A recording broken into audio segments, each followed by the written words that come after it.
I want to, of course, start by welcoming our very distinguished panelists and welcome each one of you for taking the time to be here. We really believe this is a landmark event and one that needed to come with the urgency that it did. My name is Angelica Punguta, and I'm a faculty member at the Yale Child Studies Center. I'm currently working on the area of early childhood development in a global setting. And I'm one of the many people across campus that has come together to put this event today.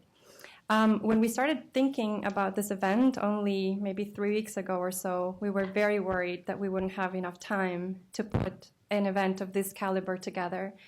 But in all honesty, within hours of getting the word out, we had support from all across campus and outside of Yale as well. And I think this speaks volumes about our community, about our power, about our strength, and about the ability to mobilize when it is most needed. I'm literally going to take 1 minute of today's panel to sort of set the stage of why we're here and what we're seeking to accomplish and why we need really everybody that is hearing us today and that's here with us either through the recording that's going to be released later on or physically here with us today. I think, and the panelists I'm sure will talk about this, that we are living in a historic moment. UNHCR has released many statistics that are alarming, but one of them that has come out recently is that as of the year 2014, about 59 million people were displaced. 51% of those are children. Just letting that sink in for a minute, I'm not sure there's a right word for it, maybe daunting is the only word to think about this. But again, we have hope and we believe in our Yale community, and we truly believe that by informing ourselves and thinking seriously about action, we will be able, we hope, to make sustained difference.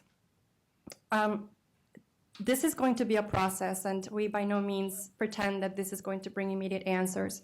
So really the outcome of this, we hope, of today's event is that we will be able to generate, hopefully, a set of recommendations that, of course, are going to have to go through the appropriate channels at Yale, but that is really going to inform joint action across campus. And we know that there are other initiatives out there. Our focus today is in the young children and the families that have been struck by the war and the crisis recently in the Middle East and North Africa region. Your engagement, of course, should not end here. Again, this is the beginning of a process. You will see that there will be some lists that are, or some a request for your email. We really ask you to please give us your contact information, because we hope that this will be the first of other events and that this is going to provide sustained communication. So make sure that you do that before you leave today. And I just want to close by saying that amongst many efforts at Yale, our group at the Yale Child Studies Center, led in part by Dr. Jim Leckman and Dr. Rima Sala and others, have been very engaged in a global strategy, a global initiative to shift the paradigm of peace building and really think about investing in early childhood development as a mechanism for sustained peace. We believe that in the young children, truly, the evidence says it, policy says it, experience says it, that is where peace lies and sustainable peace lies. We're very actively engaged through an emerging early childhood peace consortium that partners such as ACEV and UNICEF are supporting, and we would like to keep you informed of those important efforts. So by you providing us with your information, we will be able to make you a part of that as well. So please be sure to do that again. And then I'm just going to pass it on to my colleague Kyle, but of course not before thanking George Josephs and others at the Macmillan Center and again across campus that have made this event possible. So we really want to thank them for their sponsorship and their support. And Dr. Kyle Pruitt is going to take it on. Thank you, Angie. Good afternoon. We are here to learn and to be stimulated by a rather remarkable group of distinguished thinkers, movers and shakers. Some of you may be wondering why we are focusing on the early years when there is so much that needs to be done with the later years. Our belief that children start off well, and we need to be putting our efforts into keeping them well. because if we don't, then the world really is going to be losing hope very quickly. And this group of thinkers has been devoted to that, many of them for most of their lives. You'll hear from each of them. I want to introduce them to you individually. First of all, Ayla Goksel, who is the CEO of Mother and Child Foundation in Turkey and of the Husni Özyeğin Foundation. Their work as an NGO has been distinguished in European countries in the Middle East as well, affecting 10,000 teachers in ways that have changed their lives. Christopher George, Executive Director of the Integrated Refugee and Immigrant Services here in New Haven, former Peace Corps member, was Save the Children, was an officer at Gaza for a number of years, and has been involved in the Middle East for 25 years. Katie Murphy, Early Childhood Development Technical Advisor at the International Rescue Committee, born in New Haven, and also was Deputy Director of the Columbia Earth Institute before coming to the International Rescue Committee as their Early Childhood Advisor. Dr. Nicholas Alipui, who is UNICEF's Director of Program and Director of Senior Advisor in the post-2015 government agenda. He is from Ghana. He is an obstetrician and gynecologist and has, with a special interest in amplifying the voices of boys and girls. Dr. Unni Karunakara, former international president of Médecins Sans Frontières, Doctors Without Borders, and is a native of India, senior fellow at the Jackson Institute for Global Alliance at Yale, which is part of the Macmillan Center where we sit today. I'm going to begin by asking them each a question. They will then spend a few minutes answering those questions as related to their own individual institutions, and then we will ask them another. Angie will ask a second question. I will ask a third. After they are done talking about their answers to these questions, we will then open the microphones to the audience for questions, because we are very interested in how this information strikes you and how it mobilizes you to make use of what they are urging us to do here in the Yale community. The first question, and I'll begin with Ayla. Describe the ways in which your agency is currently adjusting its programming to address the displacement crisis in the Middle East and the North Africa region, with particular emphasis on young children and families. Thank you very much. It's a pleasure and honor to be here. I'm just going to give you some very quick facts about the situation of refugees in Turkey. Some of you may know, some of you may not, but it will just give you a context of the enormity of the problem that we're talking about. Turkey, as many of you know, has been one of the countries that have been most affected by the refugee crisis. We currently have 2 million registered refugees. They're not actually called refugees, they're called guests. And we have another estimated 250,000 that are unregistered. Over half of them are under 18, and around 20% are under 11. And only around 220,000 are actually in the camps. So that's a whole lot of people that are dispersed all across the country, where it's very difficult to get comprehensive programming to. Turkey spent around $6 billion on refugees in the past four years. So that's enormous. And they've only received about 400 million from international sources. The government has been very, I think, quite successful in providing basic healthcare, and especially in the camps. But education has really been the biggest challenge. At the moment, 70% of the children of school age are not in school. Now, what does this mean? It means that without the chance of education, as one government official put it, these children run the risk of falling to radical groups, which is part of the problem that we're already facing.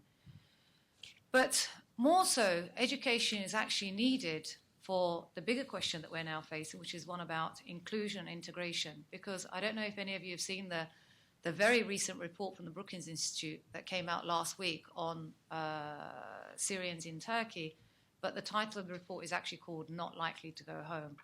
So today the conversation really needs to be about how we're going to integrate, include these refugees into the communities and the societies in which they are currently in. They may go back in a year's time, they may go back in 5 years' time. We don't know. I don't think anyone knows. But our response today has to be to provide them with the best opportunities to set the foundation for life, and that really means for the earliest years. Just a couple more sentences on what we're doing. Unfortunately, we're not doing a lot. The reason why we're not doing a lot is that up until very, very recently, the government of Turkey didn't really embrace or include NGOs. I think this was probably the initial strategy was that, you know, we have an open door policy and we've got this. You know, it's okay. It's probably only going to be 250,000. You know, 3 years ago, the government had said that their cap for them, the sort of like their red line, was 100,000. That was going to be their red line. Today, we're talking about 2 million. So when it's 100,000, you can think, okay, we've got this. We don't really need to get all kinds of agencies involved. But, you know, as the problem has become much more severe, and it's really only been in the past few months that they've started to open up and look at what can be done for more comprehensive programming, both with international NGOs and local NGOs. So this is a question that we're deliberating at the moment. I think for local NGOs, one of the problems, one of the challenges is how do you ensure that you remain within your mission, especially if you're in a local NGO that are serving local populations. How do you merge that with your constituency to suddenly turn around and say, okay, I'm actually going to start serving Syrians? And later on in the discussion, I think we're going to be talking about challenges, and I'll address that there. So I'll stop there. Thank you very much.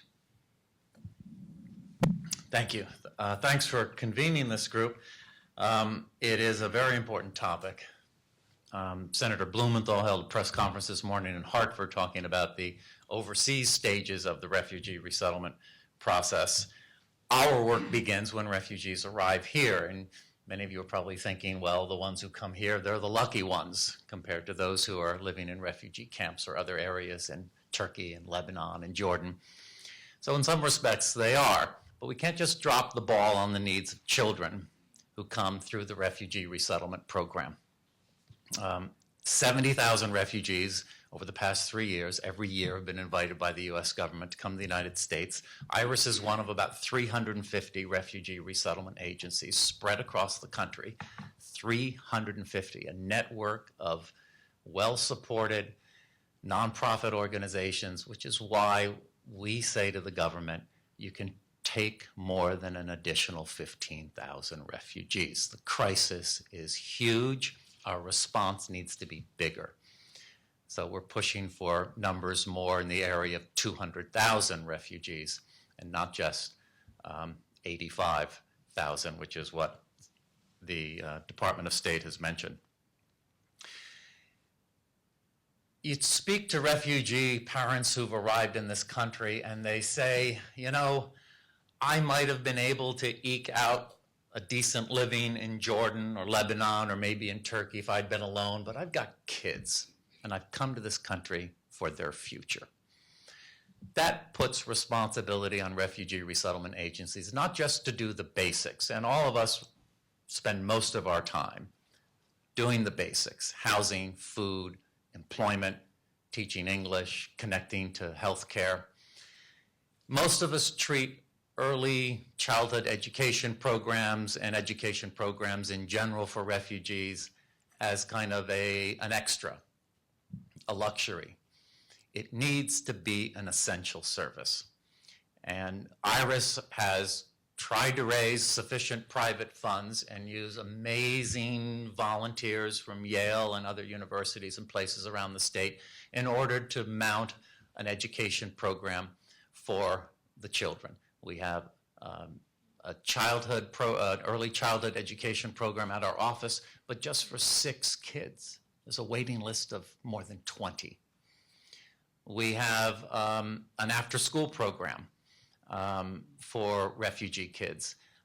We have a summer school program. We have in-school tutors, and all this is run by an education coordinator. to address the special needs of refugee kids. How much more time do I have? A minute. What are those needs? Let me just quickly race through them. Maybe we can talk more about them in detail. One of the greatest needs is communication. Most refugees arrive here, they don't speak English. Kids are admitted into the school system as English language learners. The Refugee Resettlement Program that sponsors refugees needs to have someone who can arrange to find interpreters for the kids. We can't just leave it up to the school districts. Children learn English faster than their parents, so that often pushes them into roles and responsibilities in their family. I see a lot of people nodding their heads. Maybe they themselves were in a similar position. In fact, I mentioned this to a group of older students, and a woman sitting next to me started to cry as I described how kids are pushed into roles of much greater responsibility than their years would suggest, as interpreters, as navigators through the culture. So we need to provide interpreters not just for kids in the school system, but also for their families so that they don't depend just on their children. There are feelings of isolation, not surprisingly, on the part of refugee students in the school system. We need to have programs that will organize refugee students into safe and nurturing, welcoming groups by themselves, and then also mainstream them into the larger population. Whenever possible, we try to minimize change.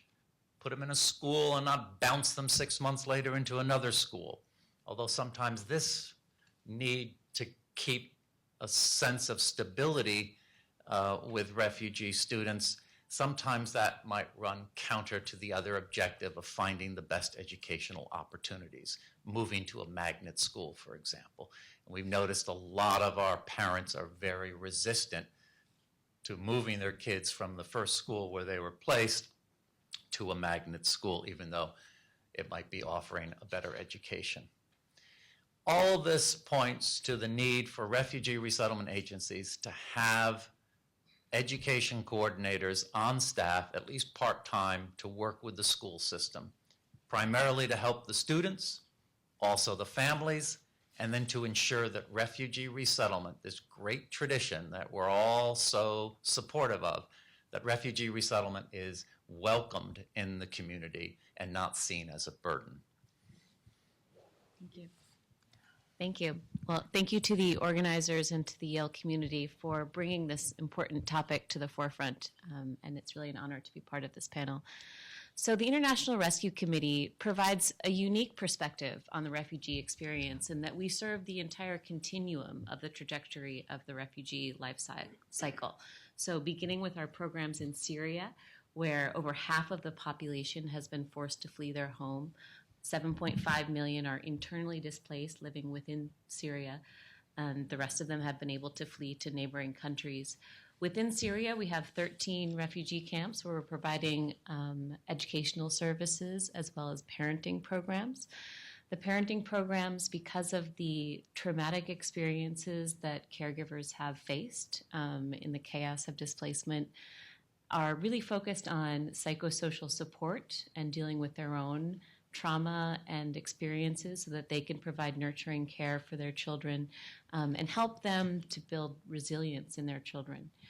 In the neighboring countries of Jordan, Turkey, Lebanon, and Iraq, we have programs that have served longer-term populations of Syrian refugees, along with refugees from other neighboring countries. And these range also from education programs to parenting programs. We have a strong child protection system, which often focuses much of its efforts on family reunification and tracing. So during the process of relocating or forced displacement from one country to the next, families are often separated. And so ensuring that those children find their caregivers, or if not available, appropriate foster care is a huge priority. We have emergency operations in the island of Lesbos, Greece, where over half of the immigrants who are arriving by boat to Europe are arriving each day at numbers that range from 4,000 to 6,000 per day in an island that originally was about 60,000 to 70,000 population. The challenges that we face there are enormous because this is more of a transit zone, so we're ensuring that we can screen for basic safety and protection measures, but also this is not a place where we're doing long-term programming such as education and parenting programs, but ensuring that there's critical support provided for that process and that they have access to legal rights and information that's so needed in a time that can be so distressing and confusing. And then we have programs in the U.S. across 26 cities where we work similar to IRIS in resettlement programs in an effort for community reintegration. So across this whole spectrum of experience, there's a variety of various different challenges and ways that we need to think differently about serving the needs of young children and families, which we can talk more in the discussion. Thanks. Thank you very much. I think in the United Nations, there is a well-established system of dealing with refugee crisis, and this goes back many, many years. There is an interagency systemic committee that brings together operational UN agencies, non-governmental organizations, and the Red Cross for coordination purposes so that each part knows what the other is doing. The UN has its refugee agency, United Nations High Commissioner for Refugees, which has the mandate of doing nothing other than just focusing on providing shelter, protection, and dealing with asylum seekers. UNICEF's comparative advantage is the fact that the organization is present in all countries, has a universal presence, which makes a huge difference, being on the ground and being able to firsthand conduct situation analysis and assessments to determine the priorities of children, particularly the youngest ones, in situations of displacement and refugee crisis. UNICEF has been particularly concerned over the last 2 or 3 years with the impact of both climate change, drought in Syria, and the war there on children and the displacement, the massive displacement that we've just heard about, and has been tireless working to avoid what we are calling a no-loss generation campaign, which is to ensure that with our presence in the originating country, in transit countries, as well as in receiving countries, we are able to provide critical life-saving services and support to children and their families. So the No Loss Generation campaign or initiative, which started some 3 years ago, was meant essentially to ensure that refugee children displaced within Syria and within countries such as those in the Middle East or elsewhere, or those that have crossed borders and have become active asylum seekers, are able to access education, all forms, including early childhood education with teacher training and psychosocial support, and secondly, to provide protection for these children. And this is done through a series of mechanisms.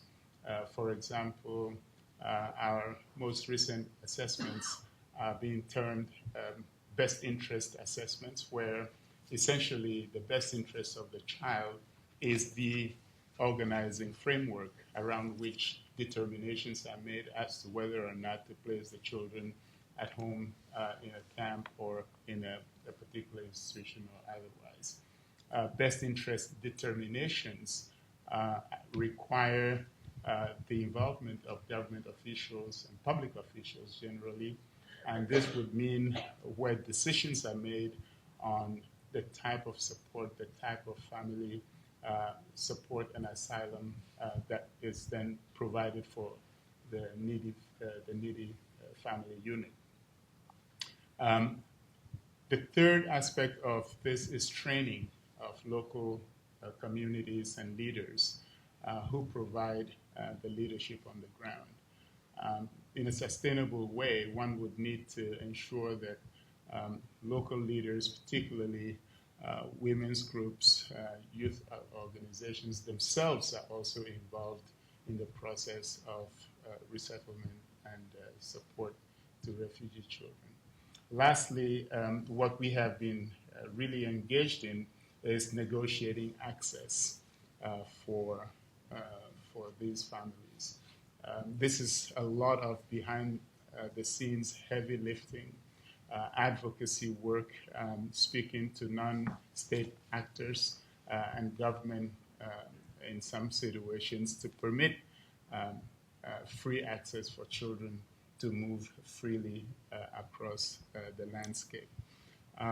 In addition to all of this, our normal, regular health, nutrition, water, and sanitation programs are provided in the camps and in IDP, internally displaced persons camps, and along the route where children travel to their homes of asylum.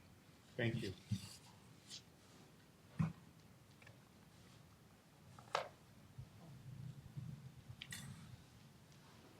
Good afternoon.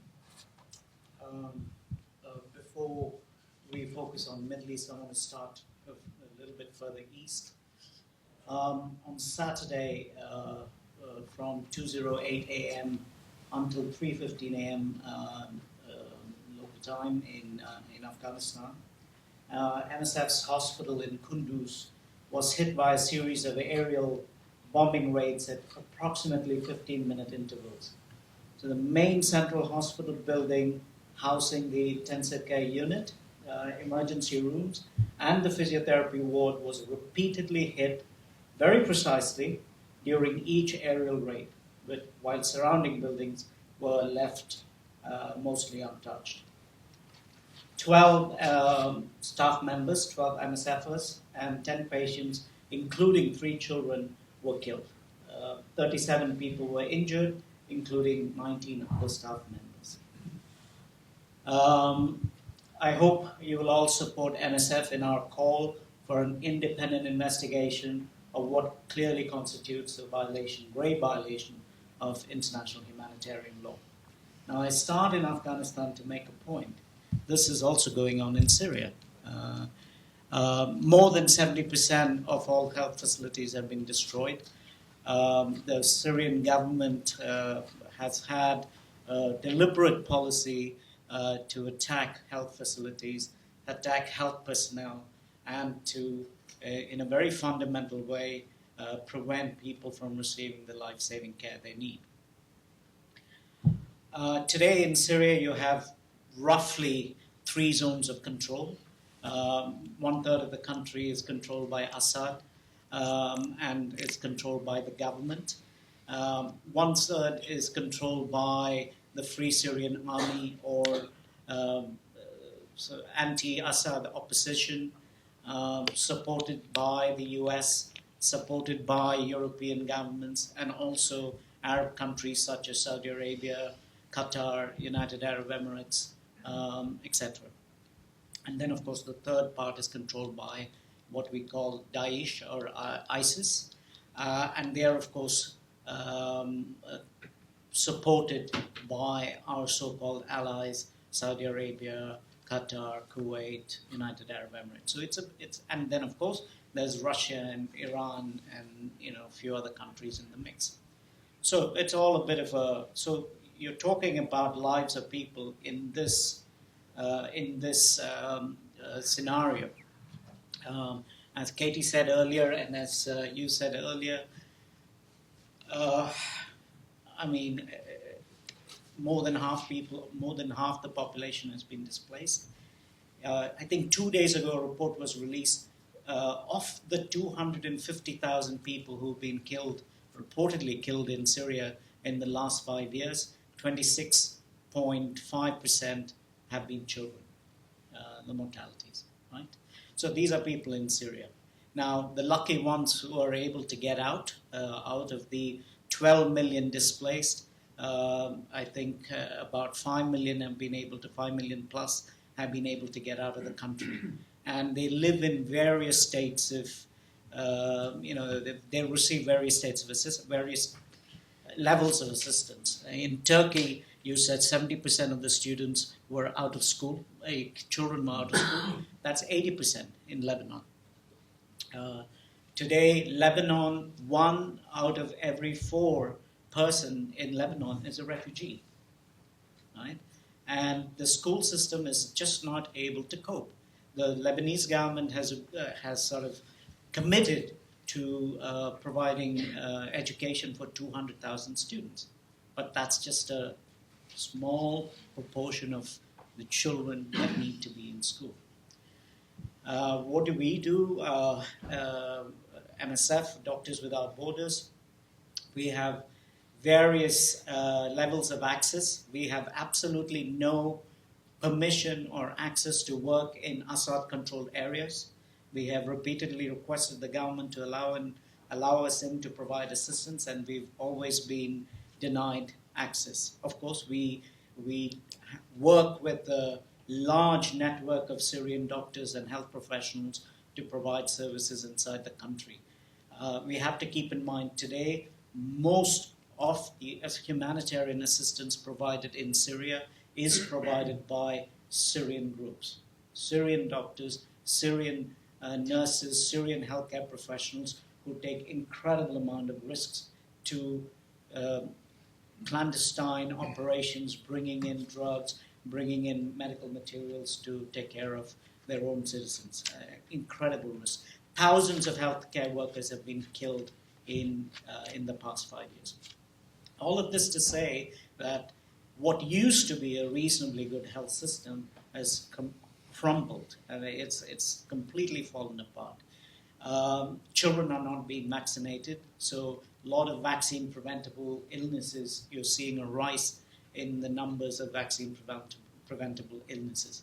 If they come out, Turkey is trying to do its best. It's only recently, in the last couple of months, that they have allowed NGOs to start providing services in Turkey. So hopefully, because Turkey can't cope with the influx of refugees in the country, so now they've allowed NGOs to start providing services. So now you can perhaps see a little bit more care being provided.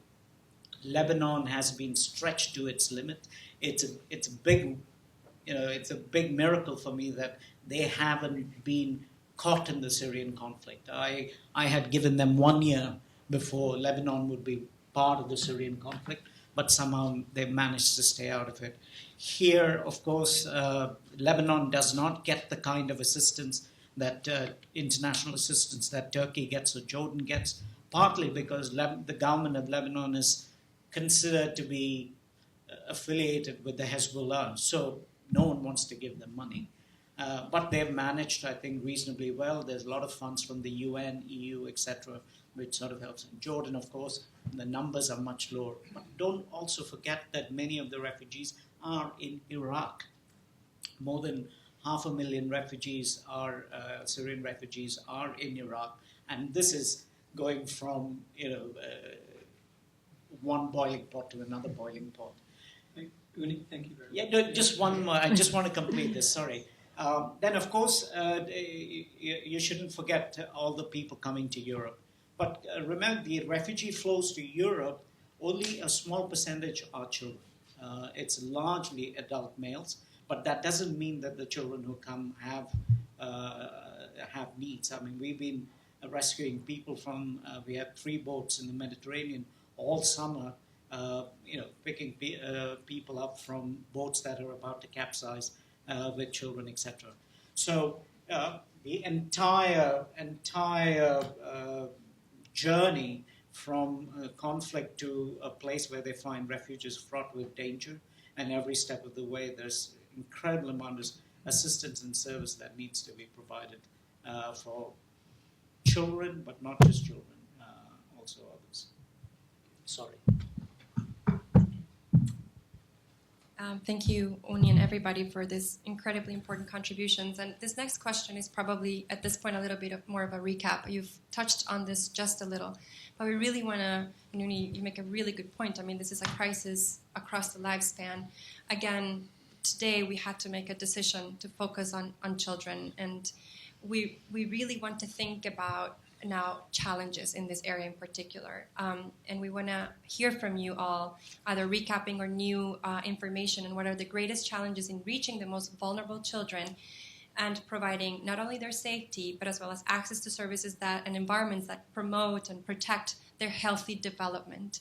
And if you've already sort of touched on that, maybe you can tell us, how are your organizations trying to overcome these challenges? We think that this will be very important to inform our own process. Start with me.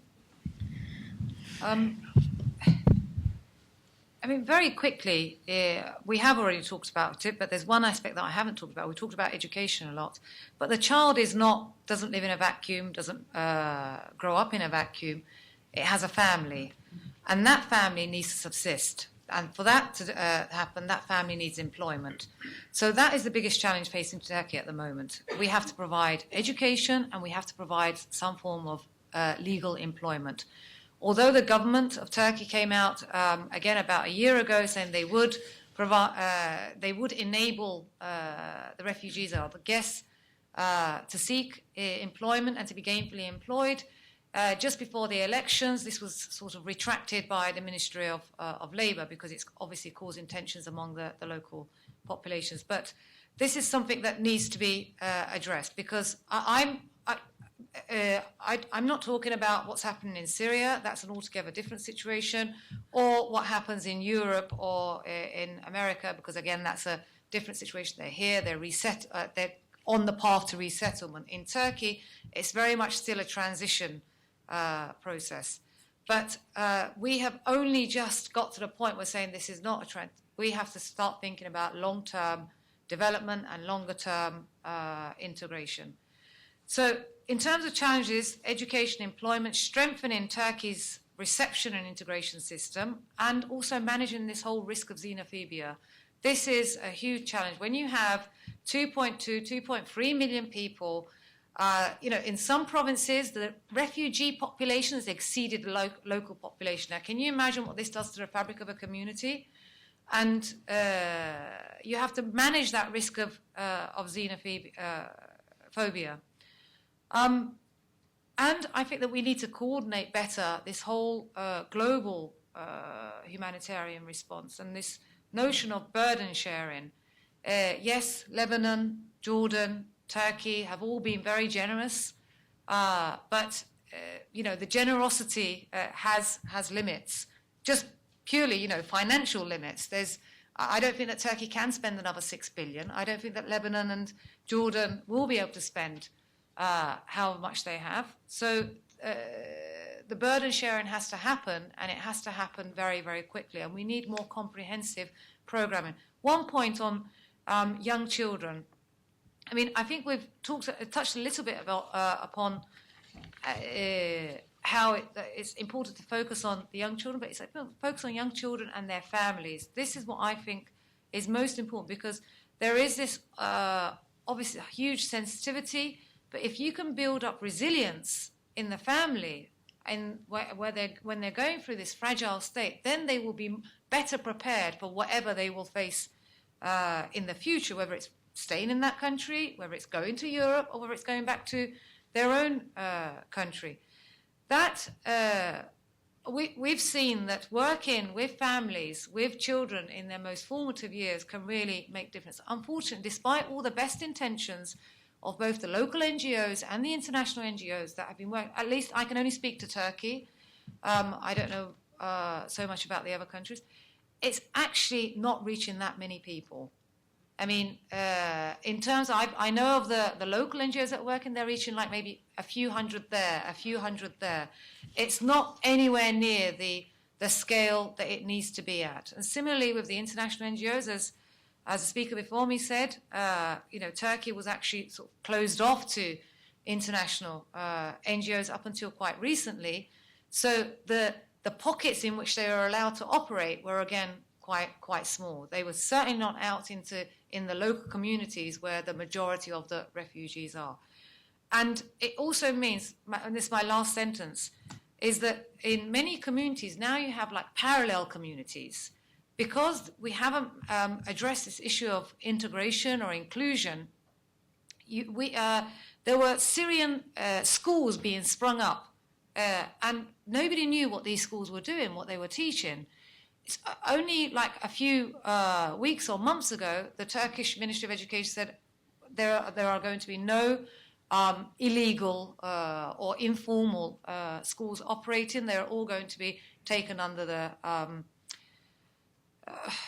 ownership or administration of the Ministry of Education, which, again, I think we need to think about, because do we want Syrian refugee children necessarily going through the Turkish education system? Do these children not have the right, especially if they have a propensity to go back to Syria, to learn in their own language and in their own curricula, so they can be much better prepared for the lives that they wish to return to, or for somewhere else. So there's all kinds of challenges. I know I've spoken more about the broader challenges as opposed to my own agency's challenges, but my own agency's challenges I already addressed, saying that we weren't really allowed into the space beyond very simple humanitarian relief. And we're not in the business of humanitarian relief as such. We work in longer term programming with children and families. So I'll stop there. Before I address the question, I just wanted to say that I've come into contact with Doctors Without Borders over the years around the world, throughout the Middle East, and you will not find a tougher, more fearless, more creative, more determined, tenacious organization in saving lives than MSF. It is horrible what happened in Kunduz. I would just like to honor your work under the most dangerous circumstances. Thank you.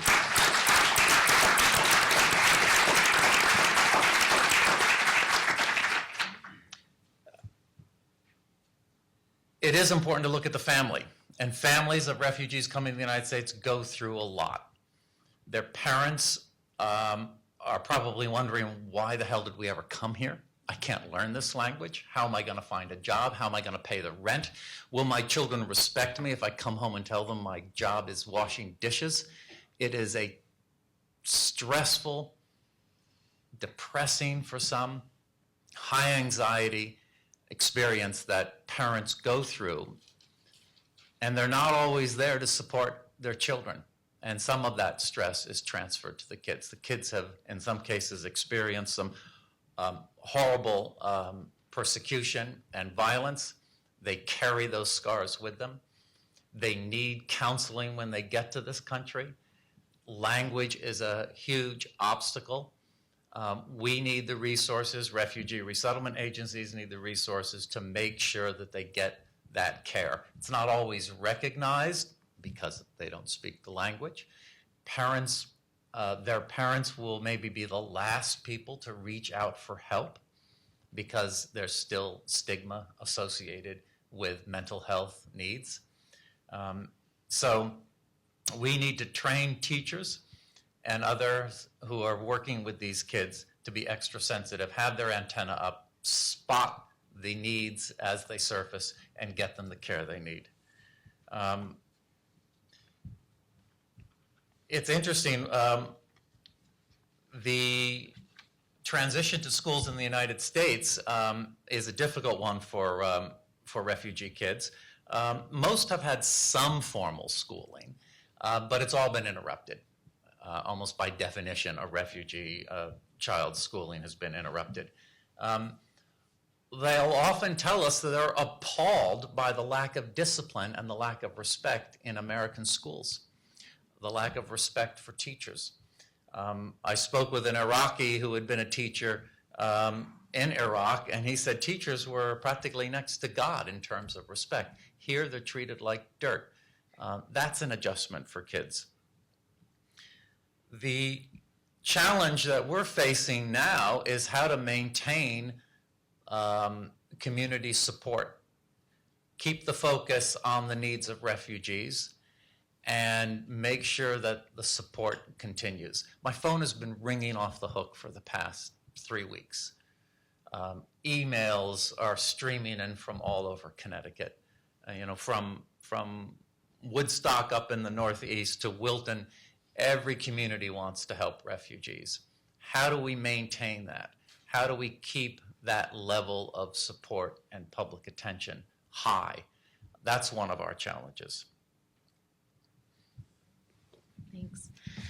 I think many of the key challenges have been flagged by my colleagues, but just to reiterate also my appreciation for MSF and deep condolences for that horrible tragedy, which does highlight one of the major challenges we have within the Syrian region, in that the indiscriminate attacks against civilians, the absolute denial of the UN Security Council resolution to ensure that there is safe provision of humanitarian aid and protection of civilians has completely been in words only, and there's been no enforcement of this. And so this has deeply affected our own operations as well as other organizations who are working within Syria, and is something that deserves a lot of international attention and pressure to ensure that these types of security resolutions actually have teeth and are enforced rather than just in words.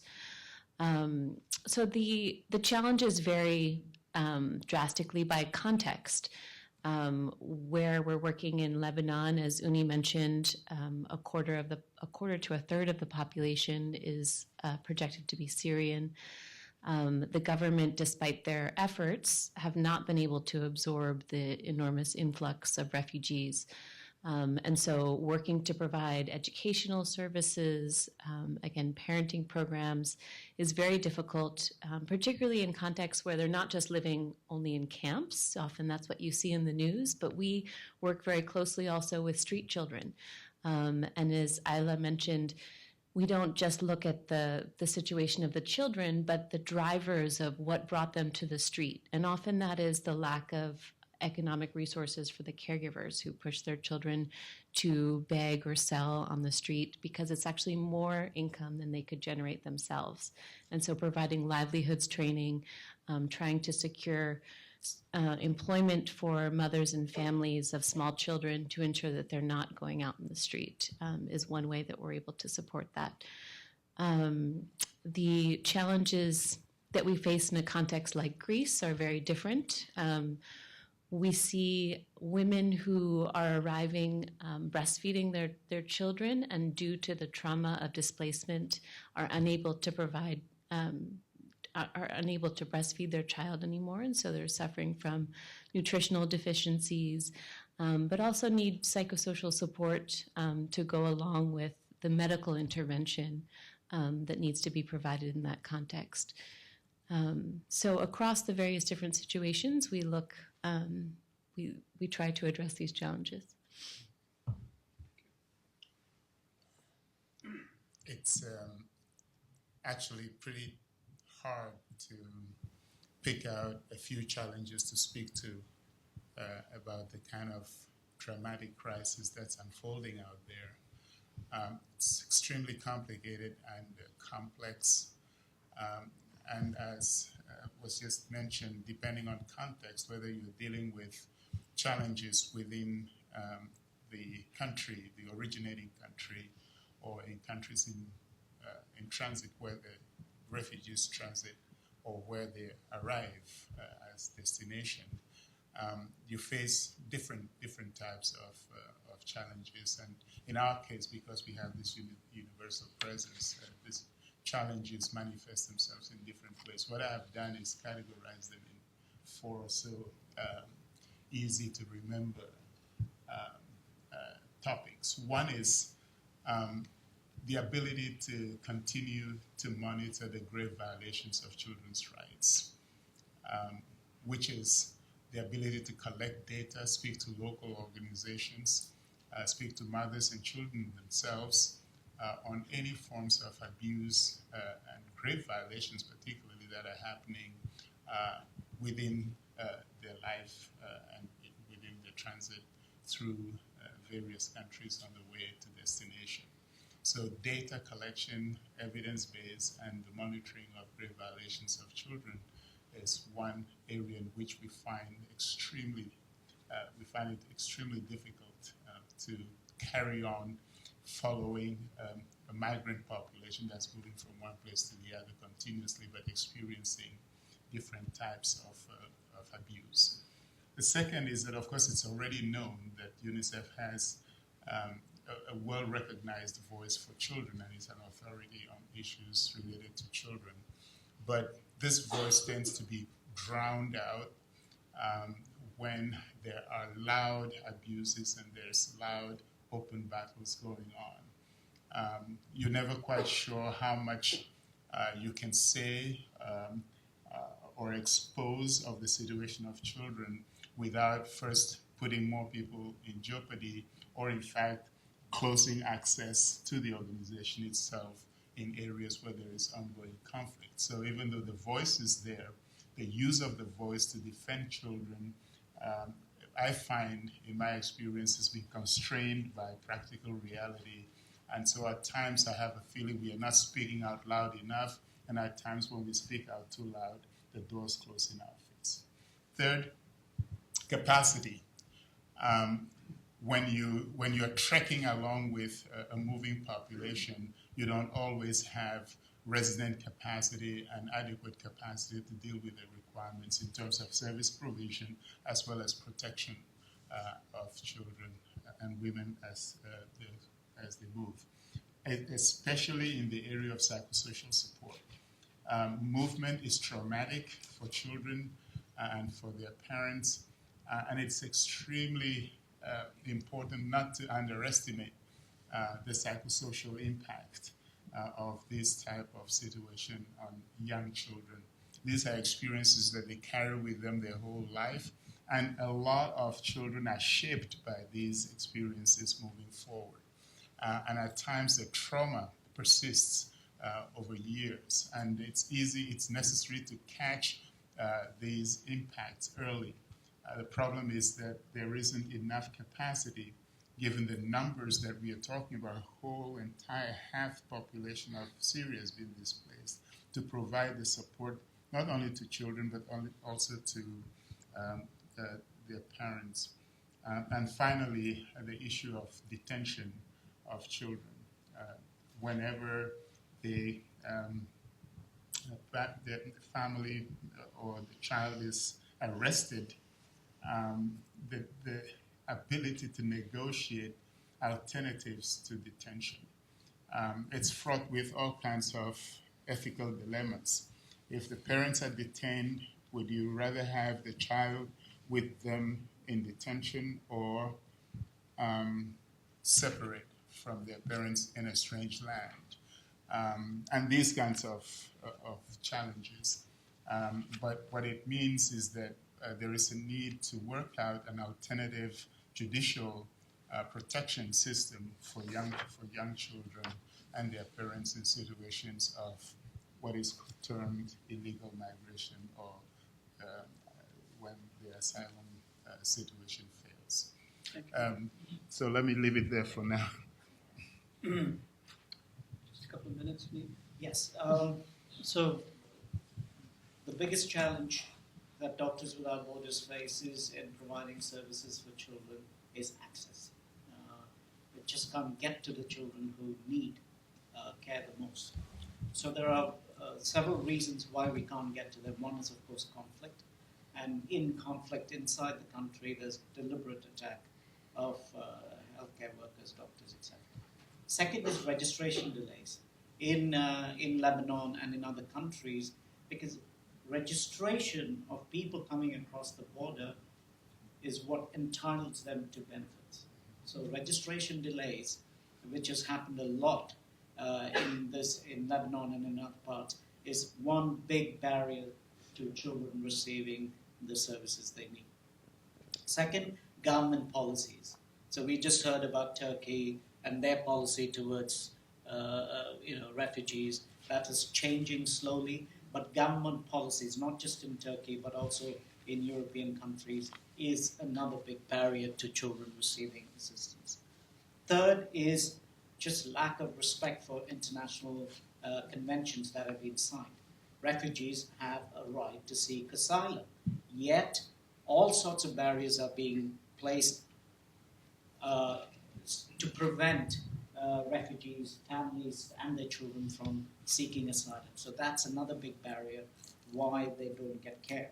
And then, of course, the general public, xenophobia, we just don't want people, in our midst. And there are people who do, but by and large, there is a big backlash against, and politicians have also used language. So these are all reasons. Wherever we provide, wherever we are able to reach refugees and children, we provide neonatal care services, so safe delivery services, vaccinations.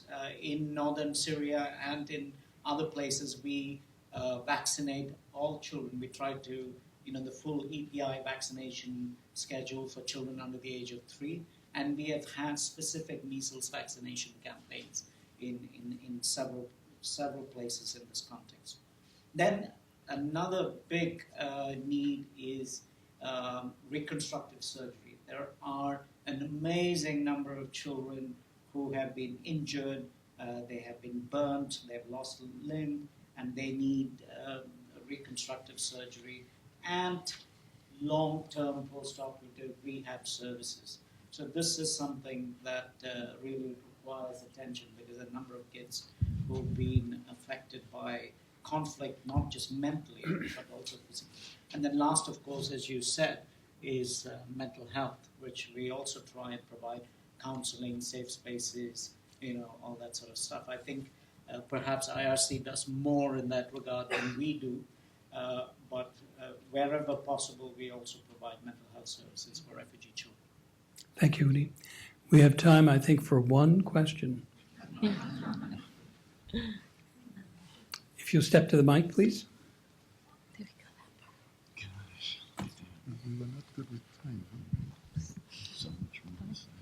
Hi, good afternoon. My name is Megan Eiffel. I'm a mental health and education advocate here in New Haven, and I grew up at the United Nations in New York, 35 years with my mom.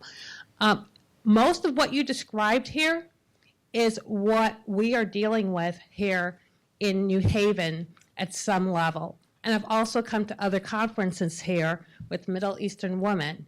And it seems that it's very difficult for us even here in the US to tackle these issues. I could think of how many kids that are not getting their vaccinations have barriers because of their parents. I will be talking more to Chris after this, because I realize now Chris isn't at the table. We're reworking our restorative justice practice and discipline policy in schools. So I think if we can work within the US at a more local level, kind of as not as an incubator for some of these practices, what works, what doesn't work. You talked about, your voice being too loud, you could have doors closed, not loud enough, things aren't done. We go through this all the time. We just had 250 families displaced from a housing complex, and some kids are going to have to go to Massachusetts. We have kids that move 4 times in 1 year. These are American kids. So understanding that this is really a universal problem where we can speak to more local agencies, more friendly agencies, might be helpful to move this forward, because there are actually a lot of volunteers in the mental health and education advocacy that may be your arms and legs locally. Angie, did you want to respond to that? I'm sorry, because thank you for your question. We're running out of time. And maybe that's a good segue for really the purpose of this, and is, again, to get recommendations. So I know we have only a few minutes, but if from each one of you, how can we move this forward? What, from your vantage point, should Yale engage in, let's say, in the short-term plan for now, to sort of kick off a more sustainable strategy for support and partnership? So if we could just walk out of this room with some light on that, I think our goal has been accomplished after we've spent time talking about challenges. So, very, very briefly, I think that, the whole sensitivity towards the refugee crisis, it didn't come from a government leader. It didn't even come from an NGO leader. It came from the power of messages. It came from public opinion. So I think that events like this that raise awareness, and as Chris said, to sustain that interest, because the problem's not going to go away tomorrow. It's going to be here for a while. And even if this problem goes away, there's going to be another problem that comes up, believe me.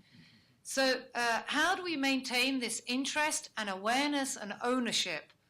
I think is one thing. The second thing would be is that, we have tons and tons of evidence on what works, we think, but we never seem to use it. We go back into the same situation. We try to recreate the wheel.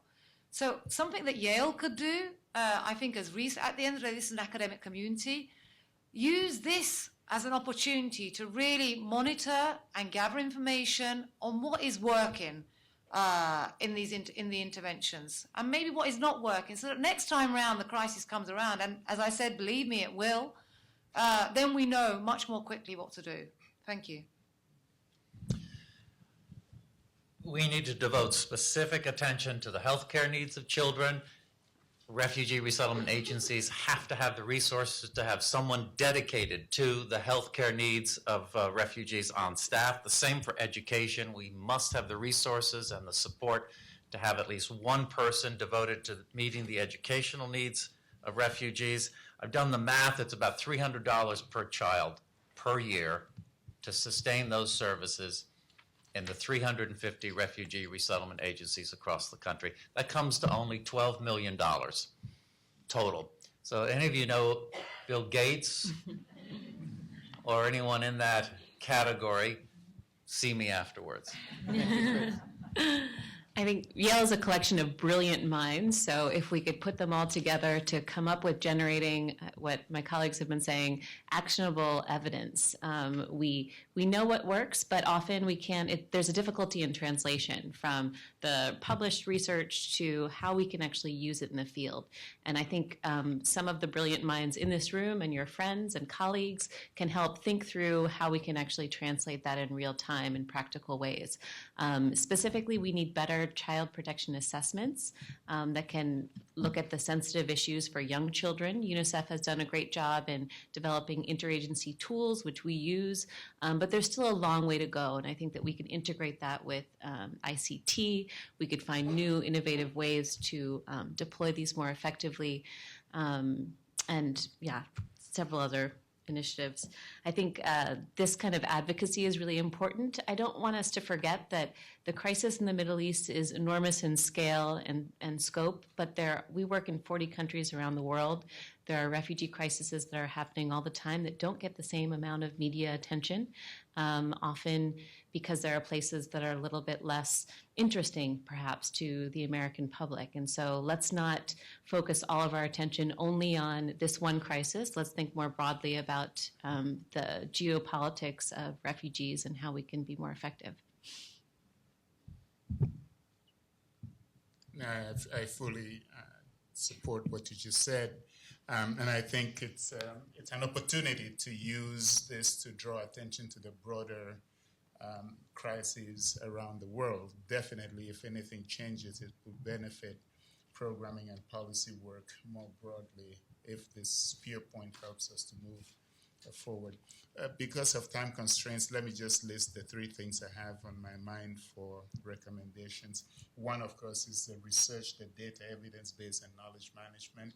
Don't just collect the information and the knowledge, but use it to incite and arouse advocacy initiatives and to move a broader coalition of people to support initiatives in the field and also make this a part of an ongoing dialogue in the university. Second is I'm just appalled and sometimes so surprised by how little people who are in leadership positions making decisions that lead to destruction of life and property know about the consequences of their action. I think that to a certain extent, leadership training and making sure that our leaders have the level of sophistication to see and connect the dots across the political spectrum to social and environmental aspects of what they do and what they're committing to do is absolutely important. And Yale has the name recognition, has the clout to be able to bring about change in leadership training that is directed specifically at leaders that are part of conflict, that generate conflict and that are managing conflict today. It is not too far-fetched for Yale to reach out to commanders of peacekeeping operations and commanders and chiefs of staff of several countries and have them spend some time working with your people here. And lastly, I think you have the best institution around here to put together standard operating procedures from the evidence base that you collect that would allow us to codify and be able to deploy the tools and the instruments that we need to be able to work harmoniously across different agencies and country contexts. So I'm thinking when we say best interest assessments, what do we mean? Does everybody have the same definition? And are we talking about data that we can share across agencies? So these are the three areas that I think that you bring a lot of value addition to what's been done in the field. I don't want to repeat what's already been said. I agree with all what the previous speakers have said. Last week, Somalia became the 196th country to ratify the Convention on the Rights of the Child. There's only one country left to ratify that convention. That's the United States of America. The only country in the world who has not ratified the Convention on the Rights of the Child. So why don't we start a campaign? Why? This is what university students should do. This is what civil society should do. And this will address not just the problems of refugee children, but also children in the US who are getting shot every day. Unsafe environments at school. I can go on and on and on. So that's, I think, in addition to everything that you've said, I mean, US is the only country that has not signed this convention. So perhaps that would be a good place to start as a call for action. Thank you. Thank you.